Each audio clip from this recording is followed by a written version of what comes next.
I have a vision, it's a very clear vision.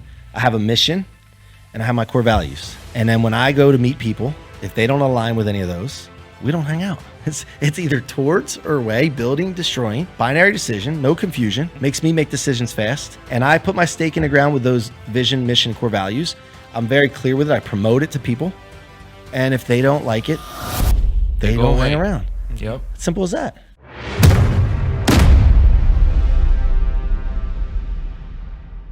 Everybody, warm welcome, Mike C-Roc Ciorrocco. Let's go. What's up, Mike? What's up, fellas? Yeah, thanks for coming in. Thanks for having me back. Yes. In studio this time. Live. It's better than being virtual. Better than Dude, virtual. this is crazy because, you know, we've been connected for quite some time now, and this is our first time meeting in person. Yep. Right? Yep. It doesn't feel that way.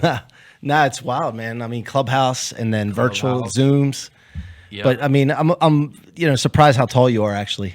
You don't know how like. And I'm surprised how short you are. I know. I was gonna say I'm 5'7", but my bean I could probably fill up Dallas. And Dallas is pretty big. Yeah. I'm surprised how spread out it is here. But yeah, man, it's cool. Cool to be in person. So my first question I have for you, I wanted to kick this off with, is about unlocking self-identity for success, right? You emphasize the importance of understanding who you are as the foundation of success. Could you guide us through the process of, self-identification and its significance in achieving your goals and your dreams? Yeah, I've interviewed a lot of people like you guys have, and 500 some people, celebrities, athletes, all the way down to people just on a come up, right?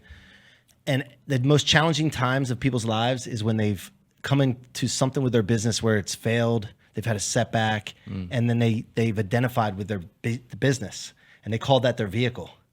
I'm sorry, they call that their identity, and when it's actually their vehicle, right? So too many people identify with what they do instead of who they are, and that happened to me in 2018 when the mortgage company that we had built for 7 years came crumbling down, and I started to realize, like, who am I? I was a mortgage professional, division manager, and here that was gone. And I felt like my identity was gone. Right. And so I realized at that moment that it's more important about who you are, not what you do. And then you really have to do a search and go on a journey seeking out who you are. And I don't know if that just happens in your 40s. Maybe it's midlife crisis or something, because I did that in my 40s. But if we can teach people how to do that younger and realize that what you're doing is not your identity, it's your vehicle. What did it would you help do? people out. You said you went through that. What was it for you? What was your journey, and how did that look? So I think my thing started really with once I realized that like my vehicle was gone, which was my identity, it was gone. I started personal development. I started reading a lot. I started looking for people that were further along the journey than me to study them and just immerse myself in their content. And it started with the book, The 10X Rule. Yep. I didn't know who Grant Cardone was at the time. And I was thinking bigger all the time, but I didn't feel right. Something felt wrong. And because of the people around me were looking at me funny when I was talking about big dreams, big visions. And I felt like I had a cage around me. So I read the 10X Rule because my brother introduced me to it. He said, this guy sounds like you. You should take a look at it. He sounds like you. And I read it, and I was like validated for the first time. I said, holy cow, wait a minute.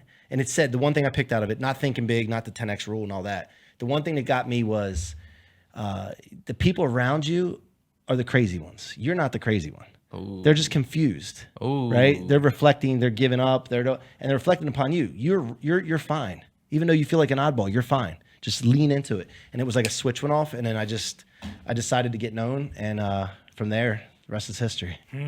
So, I mean, that applies. I think that anybody can take that message. Right? 100%. So basically, if I'm hearing the message right, so if you're in a journey of self-discovery, trying to figure out your identity, go pick up Grant Cardone's book. Yeah. You just need that validation, man. You need that validation to realize that you're not crazy. But actually, hold on. Who was it that told you to go pick up the book? You said somebody told you. My brother Casey. Your brother. Yeah. See, okay, my younger brother. He's 11 years younger than me. So let's dive into that real quick. So your younger brother, who probably knows you pretty well, says you sound like this guy sounds like you. Yeah. Right? Yeah. And he pointed you to a different energy, to that energy, right? Mm-hmm. So I think that's important too. Maybe to lean on the people that are around you that know you the best. Well, that goes to saying surround yourself with the right people. See, the thing is I was always wanting to go hard and push people hard, but I was always worried they leave. If my employees, I push them too hard, they leave. Okay. The people around me, friends, if I called them out for being out of shape or not doing what they need to do, I was afraid they'd leave, right? But that's not the thing you need to do. Like you need to lean into that kind of stuff. Be you. That's who you are. Like that's who I was, right? I need to be that person. And then if it drives people away, they're just not the right people for your environment. Because those people that leave are the ones that would hold you back anyway. Yes. The people that are going to help you thrive and elevate, they'll stay around and surround you. So I learned that, and my brother taught me that. My younger brother taught me that with that lesson. And so it is important to surround yourself with the right people. So does that boil down to basically being accountable and holding others accountable? Yeah, well, I think, you said it first. Be yourself a leader first, and then you can lead other people. Can't hold anybody accountable if you're not holding yourself accountable. For sure. Yeah, 100%. So, okay, let's talk about unstoppable success, all right? Your journey has been about becoming unstoppable. Can you share some advice on igniting that mindset of continuously striving and, always looking for more and to not settle? Well, I told the story before, and I wrote the book Rocket Fuel, and in the book it has a story about my dad throwing a $100 bill at me and saying, you're going to need this when you're living on the streets with your mother one day. I want to get into the details right now, but that was a challenge to me to never need that $100 bill. Does this bring back right. flashbacks? I remember, yeah. Does that bring back flashbacks? When I walked in here, these were all over the floor, and I was like, what's going on here? Yeah, there it is. Does that bring back flashbacks? And so now you get me fired up. There's a bit. Now I'm ready to run through something. Let's go. But that's what the thing is. Like when that happened, I was like, I'm not going to need that money. And so for 30 years, I drove off of that, right? What I found to realize, though, is when you use negative, like energy, negative events, it's toxic fuel, right? It only takes you so far. So what I started to realize once I went through finding out who I was, right? I found out that fuel takes you only so far. What's the next fuel? Once your engine is refined, what fuel do you need? You need like a higher octane. And the higher octane is what you're just talking about, thinking about being unstoppable, the next level. Where is it? When I wanted to get known, I was thinking how big I want to get known. And I was like, global? No. And I saw UFOs on the news, and I'm like, if there's aliens, let the aliens know who we are. Let's right? go. And that was the challenge. So that was when you think that way, and then you put a really big goal out in front of you, unrealistic, unreasonable, that's higher octane fuel. That takes you to another level. So that's what it's all about for me. It's all about fuel. What would you say to somebody who's thinking small? They're thinking small, right? Maybe you're coaching them, somebody you're coaching, and they're just thinking small. And I fall into this. Trevor and I actually both follow. Trevor is out there. Yep. Right? Trevor's thinking big, and I'm probably more because I'm like the compliance guy, right? So I'm like thinking how that. Yeah, sometimes I'm like, bro. Yeah, how that. I'm like, I gotta smack you a little bit. Yeah, I'm reading all these books. I got a 10x, mindset. Right. And he's and bringing like, he's bringing this, he's bringing that, and I'm like, oh, I don't know, but so how do you coach somebody, right, to change that mindset?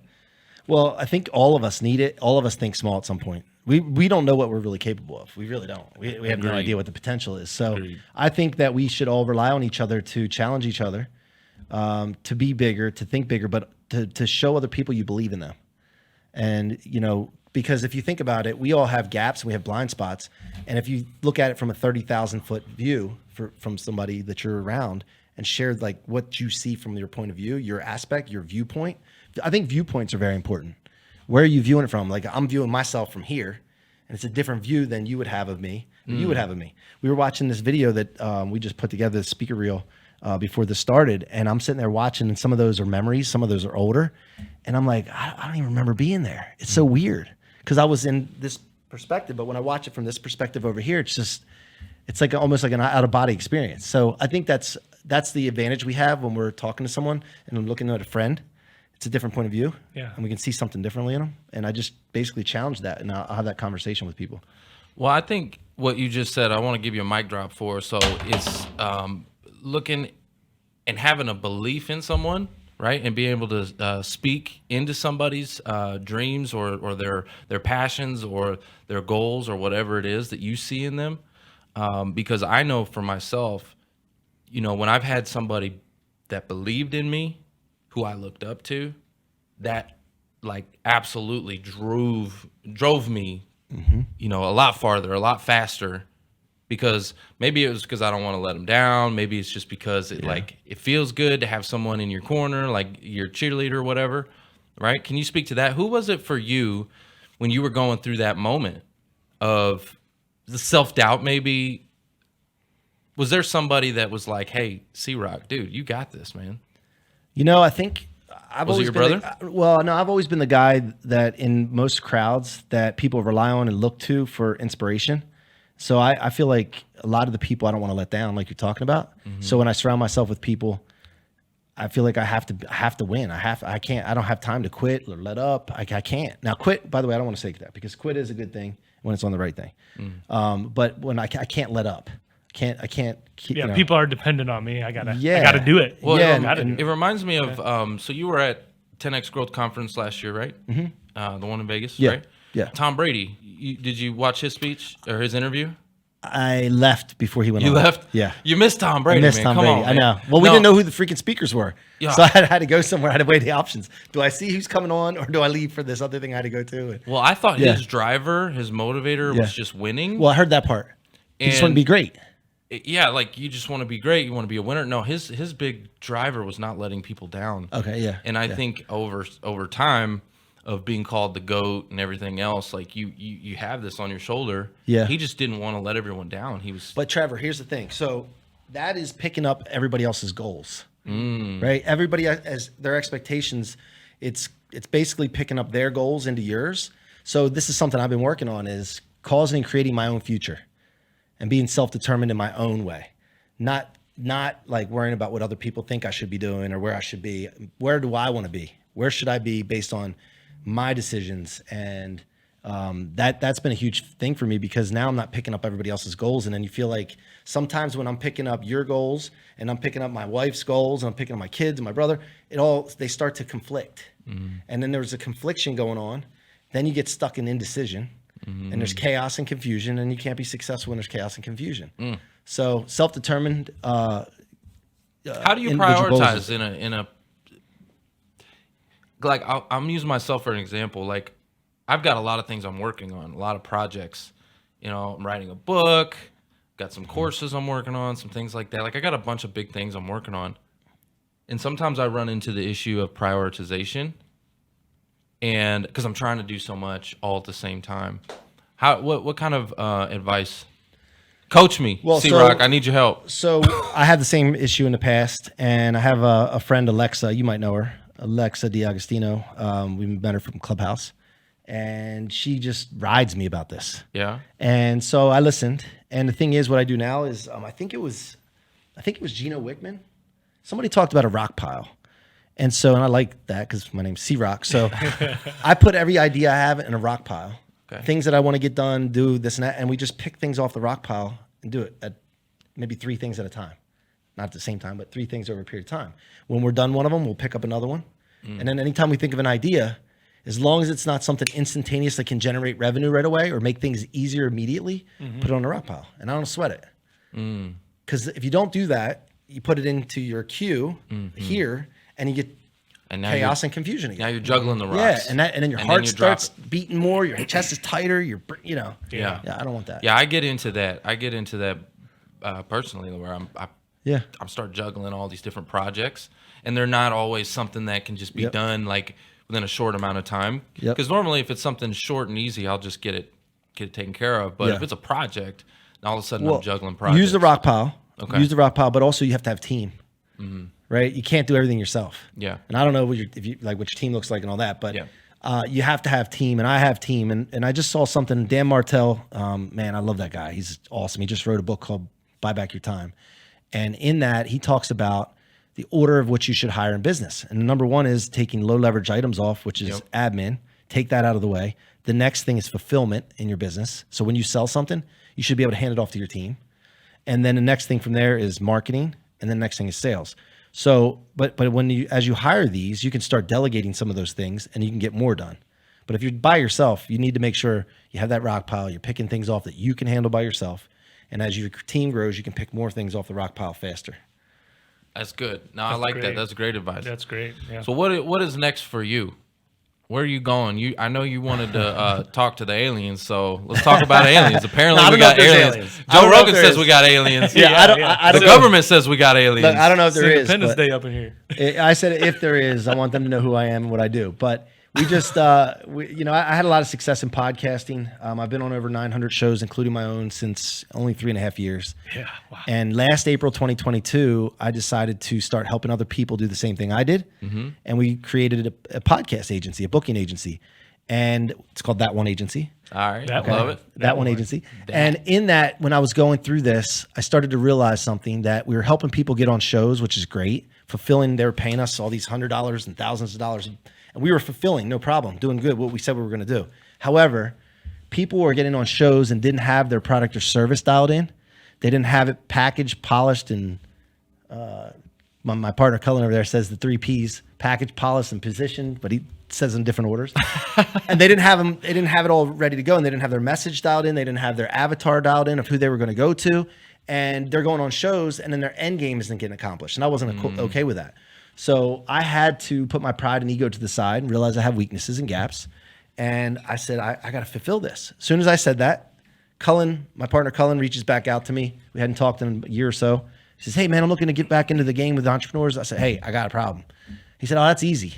So we got together, and now he's fulfilling that part and fixing it. I put my mission above pride and ego, because people don't do that. They put their ego and their pride above their mission. And I just humbled myself and said I have gaps and weaknesses, and I got to fill them. So now we get people attention through podcasting, and now we also help them leverage that attention. All right, so let's talk about podcasting then. Okay, we're on a podcast. Let's talk about podcasting. Why should someone consider a podcast? Well, first of all, going on shows, I would start first as a guest before you start your own show.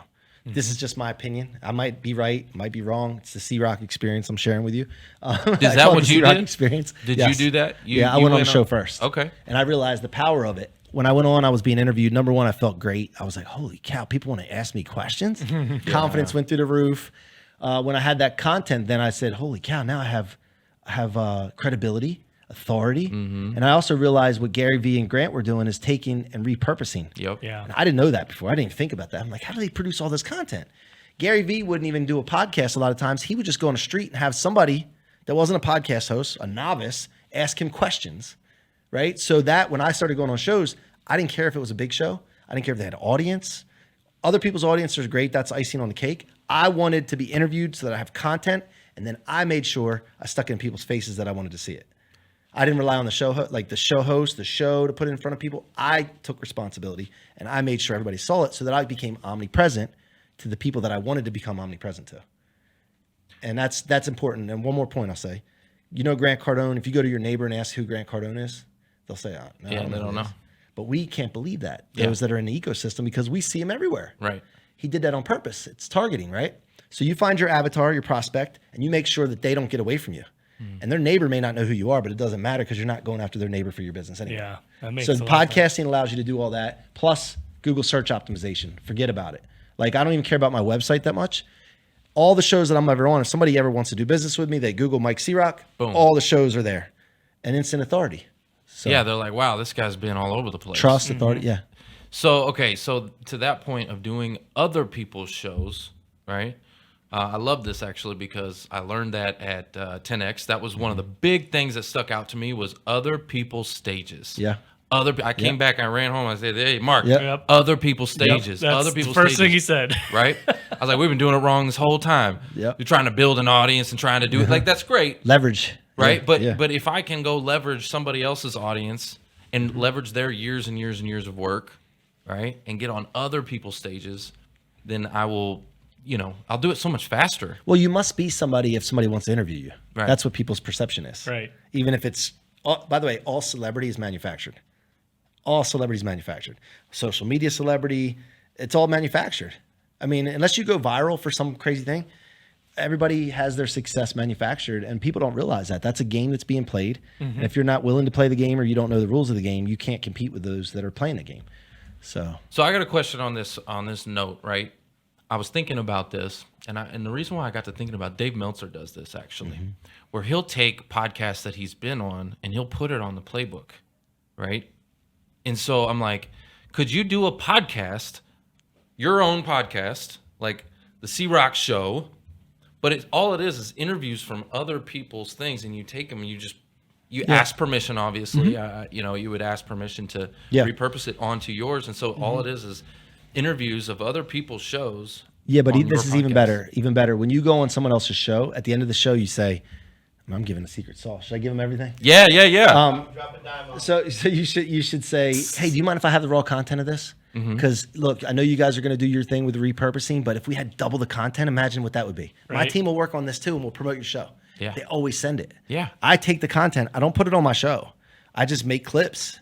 Because look, but I'm talking about repurposing the actual audio or video to be its own podcast for you. But that's not as good as clips, because remember people's attention span. Yeah. So you can do that in addition. I'm an and guy, not an or guy. Right? And but the more powerful thing is Reels, YouTube Shorts, all that's TikToks, and then you can specifically target, and it's not a lot of money to target a certain audience. And stick it in their face so that every time they go on social, they're seeing Trevor. Every time they say Trevor. That's Trevor. I'm so sick of seeing Trevor. So that's like if I went on, so if for instance, let's say I went on Grant's show, right? What you're saying is take those clips, okay, and then target it to Grant's audience. Your avatar. Avatar. Who you want to see it. I got your customer, your ideal customer. And then you become omnipresent to your ideal customer. You don't care about their neighbor. You don't care about their wife. You don't care about their kids, whatever. It's only the people that you want to do business with. And you make sure that you're in front of them all the time. So they get sick of it or they buy from you. So let's say somebody's starting out, right? They're starting to get their content out there on other people's shows, right? If they're listening here, follow the advice.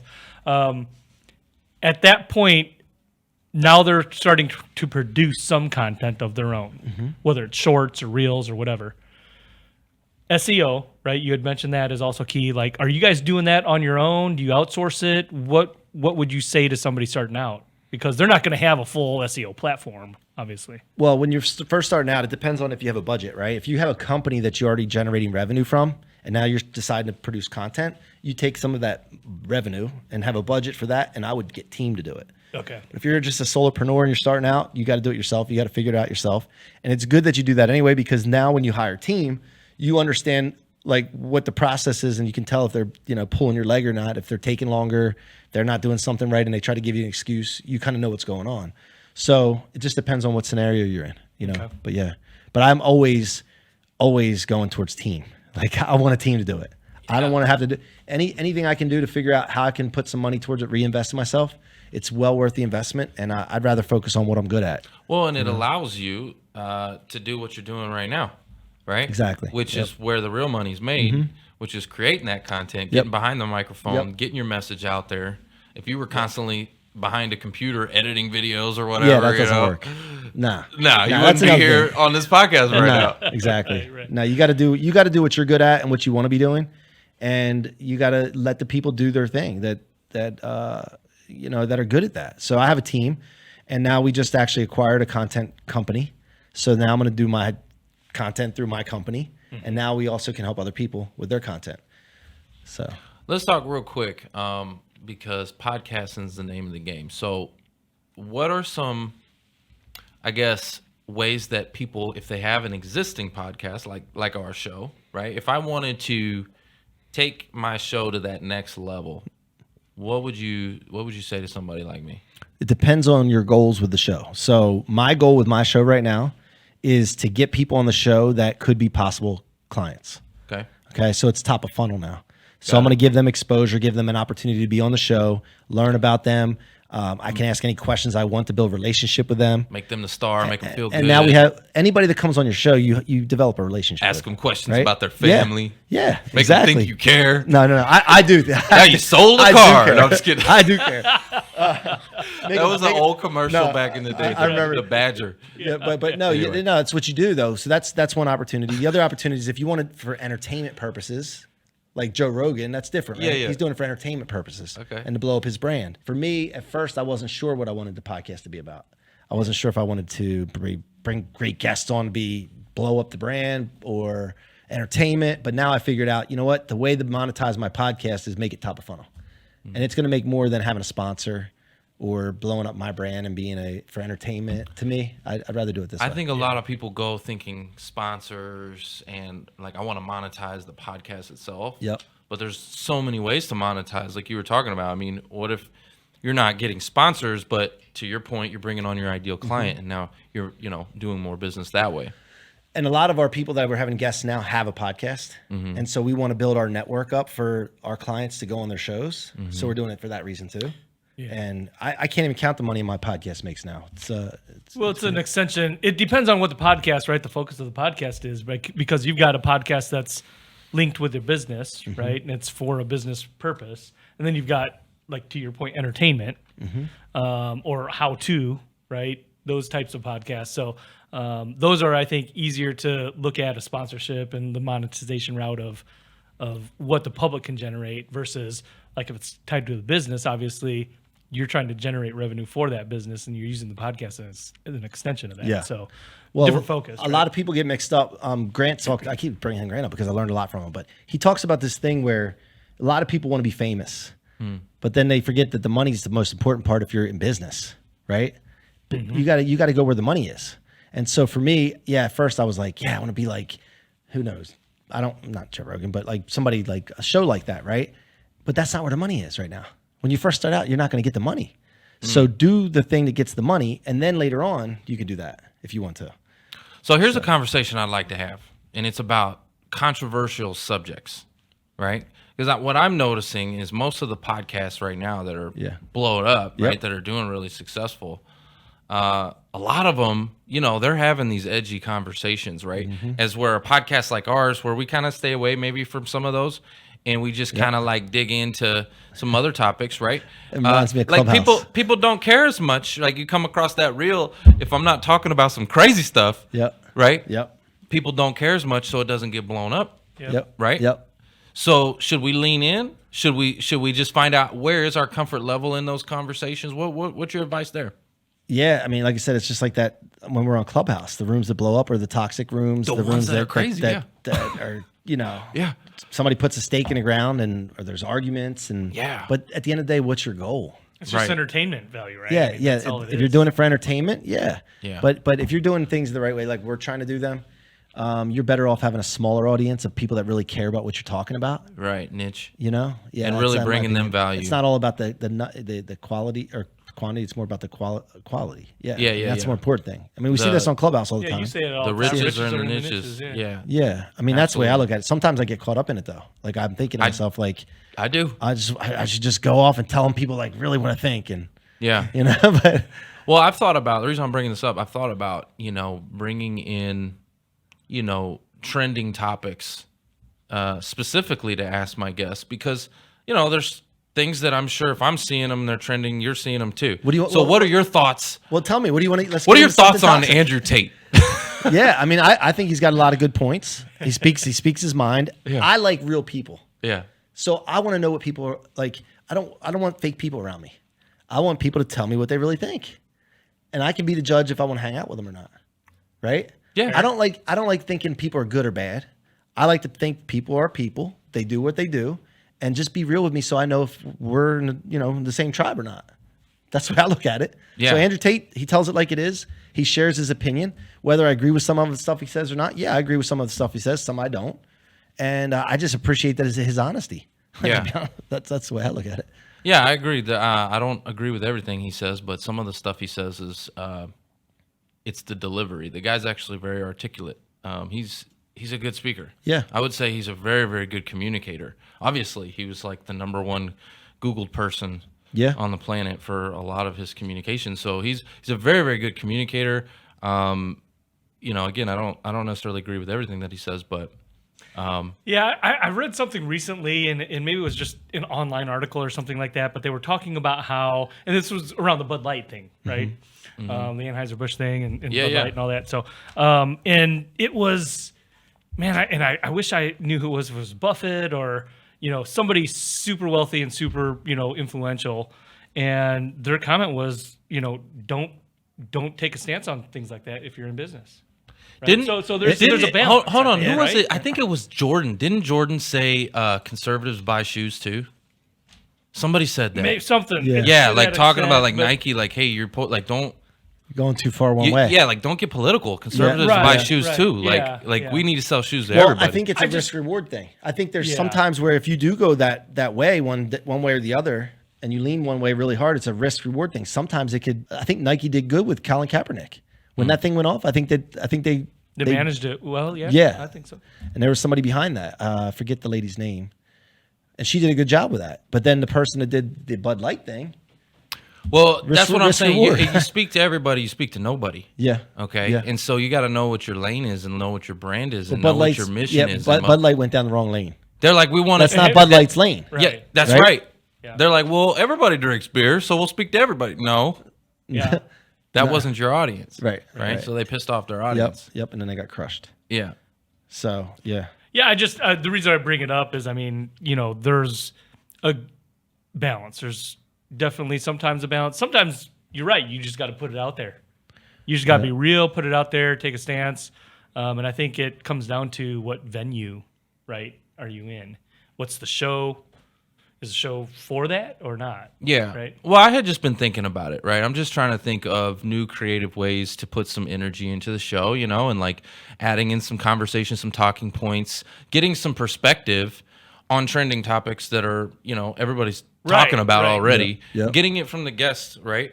Because everybody wants to hear it. Like, that's what I love about Joe Rogan, right? Because Joe Rogan will talk to somebody. I don't know. Let's say he brings on Tyson. You're not talking to Tyson about his fights. no, He's talking to Tyson about some crazy off the wall alien stuff. You know what I mean? Yeah. Like some weird, crazy stuff that you're like, Yeah.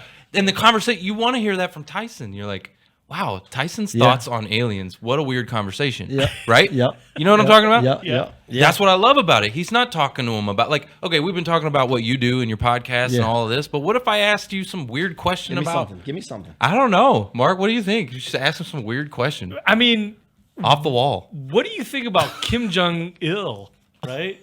And Kim I Jong-un, don't know. I mean, like North Korea. What's going on with these North Koreans? It's crazy. The way you North said Koreans. that, Kim Jong, I don't know what to tell you on that the one. way man. you said his name, bro. Yeah, Jong- you can come up with a better one, man. Because I have no. Yeah, I don't know if He you're doesn't. on This the is going international off the scene. rails. Yeah, I mean, Oh, dang. yeah. So aliens. You want to talk about aliens? You want to talk about I don't know, man. But No, it's don't all know where to go good, with man. that. I just thought it was interesting. I'd love to hear, your feedback on it. Do you advise people or talk to people about these things with their podcasts or when they're going on to podcasts? Should okay, let's say for instance, should I be coached up if I'm going on a bunch of podcasts? Should I be aware and ready to have some edgy conversation just in case? Can I share something with you guys? Yeah, go for it. So I was interviewing a guy the other day. I'm not going to say any names, of course. Okay, go for it. And I brought up Trump, Okay. and it's because this guy was in New York City, Mm-hmm. and I said I was wondering what New Yorkers think of Trump when he's this guy's up there all the time. I don't know what they think because Trump's from New York. I just want to hear a different view, and they didn't want that on the show. And when I asked the question, I could tell he was uncomfortable. So he asked me to edit the show afterwards and take that part out. I was like, nah, no problem. But I knew he was uncomfortable with it. But I didn't think it was that big a deal because I said, not your opinion, but what are the opinions that you're hearing on the streets of New York, most New Yorkers? And he didn't like care for that too much. So that's I took a a shot. little You scary. take a shot though. You take a risk. Okay. Yeah. That's a little scary though when people are not comfortable sharing their own opinions, Yeah. right? Yeah. And I guess that's where it's my own insecurity why I'm asking this question. It's my 100%. own insecurity because I do have some fears that if there's a lot of conversations I'd love to get. I get into some of those clubhouse rooms where you're in Yeah, there, yeah. bro. You won't see me talk. Yeah. You'll be up there. Well, we bantering. I know. We went through it recently. Oh yeah. Yeah, we went through it recently. So there's You had a good one? Well, yeah. I mean, I speak my mind a lot, but I know you do. I'll but be in there quiet, what- just listening. what happens though sometimes is people twist your words. Oh. And if I'm not talking about you, but I'm talking about a topic and you feel guilty about something, you feel bad about something you've done, Yeah. and you feel like I'm talking to you, but I'm not talking to you, I'm talking about somebody else, that's not my problem. Yeah, that's just personal. So, It's just they're taking it personal. yeah, they're taking it because they know it's their problem. They're dealing with something. I'm not dealing with it. I'm not even talking about you. But they take that and then they go and run with it. And then they say, it's not even them sometimes. It might be somebody in the room that, oh, so-and-so was talking about you. So you got that stuff too when you're I've on seen shows that. and podcasts and somebody hears something, they might think but there's a lot of insecurities in the world. Right. And when people are insecure, they think it applies to them. And if it applies to you, good. Maybe you needed to hear it. Maybe you just need a really good disclaimer. Yeah, I am not talking about this person, and this person. I Views and actually find opinions. myself doing that sometimes. Yeah. I'll say something and I'm like, I remember so-and-so getting mad, and I'm like, and I'm not talking about these guys because these guys are my friends. Yeah. Like, you know, it's so crazy. Yeah, it really is. We live in a crazy world, and then people will take a clip out of context. Yep. Yeah. Oh, Right? Man. Yep. And twist it and make it look like you're Satan or whatever. You know Yep. what I'm talking about? I haven't had that happen to me yet, so thank Yep. God. Have you Yep. had anybody take any of that, like your reels, clips, anything, and just kind of twist you up? Flip it. Yeah. Oh, yeah. I mean, I don't remember a specific one, but yeah, you're always dealing with it. I don't care. So you Listen, haven't made it. You haven't really made it until somebody's hating on you, right? I don't care. You don't care? I really don't care. I had somebody hate on I'm me. so that- confident. No, listen, I'm so confident in my mission. And I know that I'm so convicted in what I'm trying to do. With all people are unstoppable to living a life of their dreams. I'm so committed to that. Nobody's going to sway me off of that. And I have more certainty than anyone when it comes to that. So I don't care. They're going to give up on that, whatever they're confused on, before I give up on my certainty. So it doesn't matter. Yeah. I think people need to lean into their certainties more, because the person that's, the more certain will always win, because other people will give up. They'll find something else to go on to. You know? This is, I guess, in the context of this part of the conversation, right? Being authentic, being genuine, being yourself, and like following your own path. But we talked about, and one of the questions that we had prepared was relationship capital, right? Forging the relationship capital. So, can you talk about how you balance like the one side, but also then forging those relationships? Because there might be some people that you alienate, and that's okay. We've talked about that. You're like, hey, those people are going to hold you back. So Yeah. talk to us about how you're forging those relationships, and how that process and forging those relationships, finding the right relationships, can propel your Well, first of all, so I have a vision. It's a very clear vision. I have a mission, and I have my core values. And then when I go to meet people, if they don't align with any of those, we don't hang out. It's either towards or away, building, destroying, binary decision, no confusion, makes me make decisions fast. And I put my stake in the ground with those vision, mission, core values. I'm very clear with it. I promote it to people. And if they don't like it, they go don't away. hang around. Yep. Simple as that. That's how I do it. And then all you're doing is you're attracting the people that should be there in the first place. and Right. more of those. Yeah. It does create an attraction model. We talk about this a lot. We want to create an attraction model, and we want to attract the right people. And how do you do it? You stand firm in your values, mission, and core values, and vision, and it makes life so much easier, man. Yeah. Well, You're not second guessing things. it's similar to what Trevor and I were talking about this morning, in a sales environment, right? When you're in front of somebody, and the more excited you are, and the more gung ho you are about it, and the more that they're leaning backwards, right? Yeah. Then you can very quickly go that route. And so I think, to your point, I mean, if you've got your strategy and you're doing you, people will lean into you. And those that don't, I mean, that's Well, all right. not only that, I want to You're speak to that attracting if you don't mind. On sales, you need to be just above the emotional tone of the person you're selling to. If you're exhilarated and they're bored, they won't get you, right? So you want to be just above them. That's a crucial part of sales. So when you're talking to people and you're building rapport with them, to me, I'm identifying where they are on an emotional tone scale. And when I find out where they are, I'm going to meet them here, and I'm going to pull them up. But you can't pull somebody up from up here. Ooh. So Man, I'm Yeah, gonna yeah. hit him with that mic drop right there. Yeah, that's good, man. Because Mark, I love you, bro, but you tend to get a little excited. He gets in them calls, man. He gets all just a little like premature. Like, hey, man, it's cool. I'm just passionate. Yeah, no, That's good. That's good. passion, right? Well, I mean, maybe in that environment you can excuse yourself. Tell them up front. Say, hey, you're gonna have to excuse me. I get real passionate about certain things. So, Yeah. be aware, self-awareness about who you are, because and it was something I had to learn too when I first got into financial services, because I came from the automotive industry where You're selling the you sizzle. did have to sell the Yeah, sizzle. you're You selling had to the be sizzle. really good at like presenting, and you'd be a good presenter. And I got into financial services, and I was like, man, the more I'm doing this, the more people are like, I ain't buying. I am not buying. Like Salesy. whatever you're selling, I'm not buying. Yep. So I had to learn. Wait a minute. less is more. Actually, just ask really good questions. If you're a good question asker, then you're getting them to think. You're getting them to self-identify. Yep. And to tell you the problem, and then you just kind of recap and say, okay, if I'm hearing you correctly, what you said was X, Y, and Z. So if I can do X, Y, and Z, Yep. put this thing together, we ready to rock and roll? Yep. Yeah. Okay. Cool. Boom. Yep. Yep. Yeah. So asking really good questions. Yeah. All right. Let's talk about some books. Okay. So you said 10X rule, Yeah. right? Mainly for that one thing though. For the dream big. No. Okay. That's the big part of that book. I Okay. think for me it was the validation thing of if you're thinking big, you're not crazy, and the people around you are just confused. Okay, that gave you the validation, right? That one is. That everybody else was crazy, and you were the one on track, right? Okay. Yep. What are some other books that have been big inspirations for you? Dan Martell's book, Buy Back Your Time. It's a Okay. really good one. It's newer. And I would say the other one, besides the Bible, right? I've read that back to front, right? That's a best business book. It is. I mean, it's got all kinds of lessons in it. People don't shy away from it because that's church. No, listen, it's legit. Yeah, well, let's dive into that. Yeah. Let's talk Yeah. about it. Yeah. This is a faith-based show. Yeah. Right? And it seems, lately that the faith-based stuff is a little bit under attack. What are your thoughts? No, well, anything that works is under attack. Okay. So sometimes us as Christians, we play the victim a lot of times. Like, we're under attack. We're being persecuted. It's not just Christians. It's not just religion. It's anything that works. Okay. The things that don't want it to work will go against it and persecute it.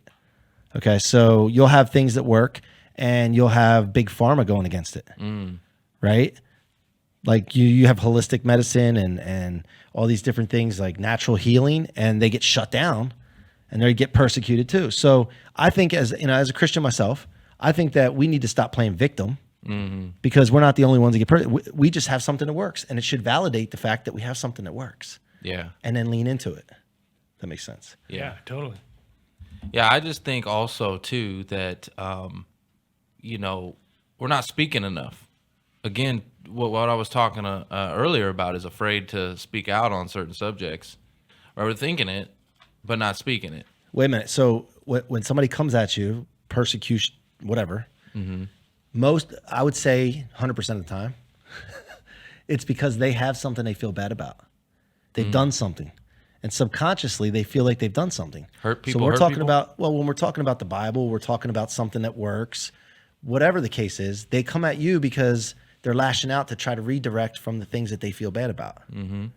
So that's what happens. And so if you just approach it this way, when somebody comes at you about your religion, whatever it is, what'd you do? Did you do something? No, I didn't do anything. What do you mean? No, I don't know. It just seems like you might feel bad about something. And then they get off of you. It's amazing. There's little tricks I've learned. So this kind of reminds me of a experience I had actually online where I got a DM from this lady, and she was real concerned because I was connected to somebody who I really don't even know who they were. I'm just connected to them on LinkedIn, right? Yeah. She was real concerned because of something that they posted, and just wanted to make sure I knew, hey, this person is posting hate speech and stuff, and you ought to be really careful and this, that, and the other. And I said, okay. Thank you. I appreciate you. Thank you. Thanks for looking out for me. Right? I'm thinking in my head, I didn't ask you to look out for me, but thank you. I appreciate that. Yeah. So tell me what it was that they posted. Like, let me make that conclusion for myself. I appreciate it. Let me see it. Anyways, and she shared it with me, and my viewpoints actually were more in alignment with what he posted. Right? And it wasn't hate speech. It was actually more about freedom of speech. Yeah. Right. And anyways, when I just told her, I was like, hey, I'm sorry. Like, and she was like, oh, I see where you stand. I see how you are. And like blocked me. And I'm like, good. That's it. That's the a perfect self-selection. example of what we were talking about. So you don't need to cut people off in your life. Ooh. You don't need to. They'll cut themselves they'll off. cut themselves off. Yep. And the other thing is, I would have just said, thank you. I'll pray for him. That's what I would have said to her. And then you would have pleased her. She would have been gone. I wanted to see, you know what I mean? Out Yeah. of curiosity, Well, you I could- wanted to know. No, but you could have said that, and she could have said, well, he said this. Yeah. And you could have said, you know what, thank you. I'll pray for him. And you. I'll pray for the both of you. No, you know, it was interesting. I was like, Yeah. wow, okay, this is where we're going with this cancel culture stuff. Yeah, you yeah. know what I mean? It's so, yeah. Well, let's talk about that for real quick. We got a couple more cancel minutes in here. Let's talk about cancel culture and the division. What do you think, C-Roc for president? What does C-Roc need to do to bring this country together, man, and unify some things? Man. Above my pay grade, man. It's above my pay grade. No, you know, here's the thing. The way I look at it, okay, with politics and everything, I have my thoughts. However, I cannot control the game that's put before us. So whether it's Democrats, Republicans, big pharma, vaccine, all this other stuff, there's a game that's presented to you in front of you. I just want to win the game. So I don't care what who it is.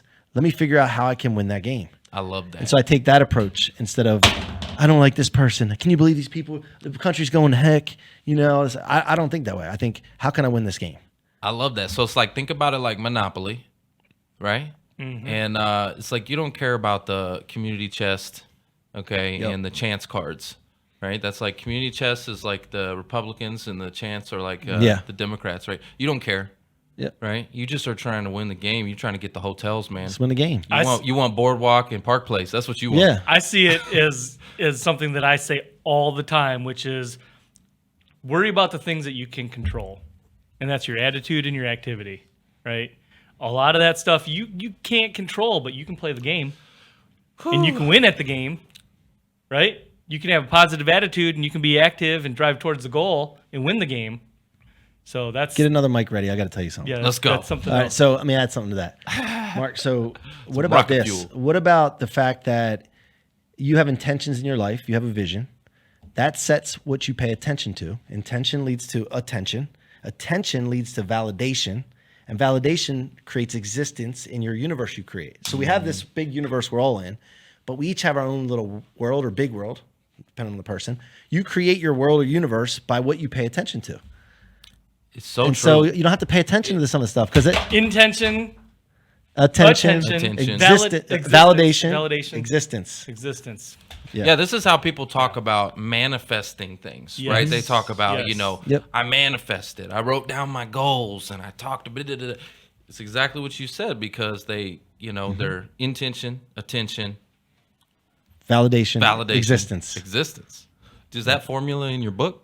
No, that was after the book. That's like Rocket Fuel 2.0. That's Rocket Fuel Yeah, 2.0. that's 2.0. That's 2.0. Coming soon. Yeah. Nice. Okay, so before we wrap things up, we got a few more minutes in here. Tell us about the driving force behind that one agency. I want to know the driving force that made you start to create that, and then where can listeners find more about your agency if they want to connect and get on some shows? Well, that and the number one agency, the number one agency.com is where you can go to check us out. But so we were called People Building at first because I've always been a people builder. And I just, for some reason, it wasn't getting to the level I wanted it to, the brand. I wanted to wake up in the morning and say, I'm going to be that one today. Like that one, you know, when you're talking about a movie and you're talking to your friends, what's that one movie? What's that one actress's name? What's that one rapper's name? What's that one guy's name? And so you mean forgettable? that one. No, No, I'm but it's that kidding. one. Because if you're going that one, But everybody what's forgets. that one? No. I'm thinking Everybody forget. forgets. But that one, but you're singling that one out. It doesn't have to be the best. Yeah. Okay, it's not about being the best. It's about being That unique, and you're that one. Yeah. It's not the best though, but because to me, it's like if you start thinking about who's the best and all that, it's doesn't matter. It's unique, different. In business, you want to differentiate yourself. That's what's key. It's not the best. It's differentiation. If you're not differentiating, then you're just a commodity. And like when you're in the financial services business, I was in the mortgage business. It's a commodity, and sometimes it's the race to who's got the lowest fees, who can get me the most return, who just. It's not. It's like there's no differentiation, and I didn't like that in the mortgage business. So that's where I created that one, and now we want to make people feel like that one, and everything that we do. So what is it for you that would be that differentiator for you? For me or for the company, which Yeah. one? Yeah, for me, listen, I'm a guy that doesn't stop and doesn't quit. I do quit bad things, but I don't stop. I mean, I'm unstoppable. Like I just go, I don't know, man. unstoppable force. I think. Well, you're also just a cool guy, man. Can I say that? Yeah, thank you. Like you Thank are. you. I'll take that. Like, I receive it. you know. Yeah, no, it's for like real. when you see somebody and you're like, Yeah. yeah, that's cool, dude. That's a You good know, guy. you know when you connect to certain energies. Yeah. You know, I like your energy. Yeah. You know, we've It's a been vibe, connected. man. Yeah, It's it a vibe. really is. Yeah. Speak to that, right? About how you can attract your tribe. Yeah, I mean, I believe in vibrational energy and all that, man. I really understand quantum physics and quantum resonance now. I studied that, and it's not a surprise to me when things happen. People come in, we'll be talking about someone, and all of a sudden the phone will ring, or they'll pop up, and a lot of times you're like shocked, like this must be a coincidence, but it's not. We put a lot of those coincidence things up on a pedestal, and it's like, oh man, I can't believe that happened. When really you should believe that it happened because it's quantum resonance, it's quantum physics, it's the way it works. Frequencies resonate, they stick together, they pull together, and other ones repel each other. Well, when we first got into Clubhouse, right? Yeah. Like when it first opened up, that's when I could really feel that, right? For those of you that are tuning in and you don't know what Clubhouse is, it's an audio only app. It's like a live, like think about a live stream, but audio only. Okay. Chat rooms, kind of thing. And so, everybody's in there talking and stuff like that. And that's where I could literally feel that energy, right? When somebody's speaking and it's just, it's literally audio only. And you're going, wow, I don't like this person's energy. I don't like this person's tone. I don't like the way that, Yeah. Well, it's sound waves. Correct. Yeah. Yeah. Very interesting stuff, man. Yeah. Well, C-Roc, man, I just appreciate you. It's been a pleasure getting to know you over these last few years, Same, man. And Thank I you. know we're going to do some more big things together. Like, I just know it. So I'm excited about that. It's crazy that this is the first time we've ever met in person. Person, yeah. We just dump out all the rest of the mic too. But Mike I up know to we're that. going to do some big things, man. I'm excited for you. I'm excited for your agency and what you're doing, you. helping people get on stages so they can share their story, make more income, make a little bit more cash flow, right? That's what this show is all about, helping people with that stuff. So, man, I'm all about it. Anything I can do to serve the mission, man. We appreciate you. Thank you. Appreciate it. Thanks for listening to the Who You Know Show podcast. My name is Trevor Houston, and if you've enjoyed this episode, consider subscribing wherever you listen and leave us a positive review to help us keep the mics on in the studio. Until next week, that's the show. It's all about Who You Know.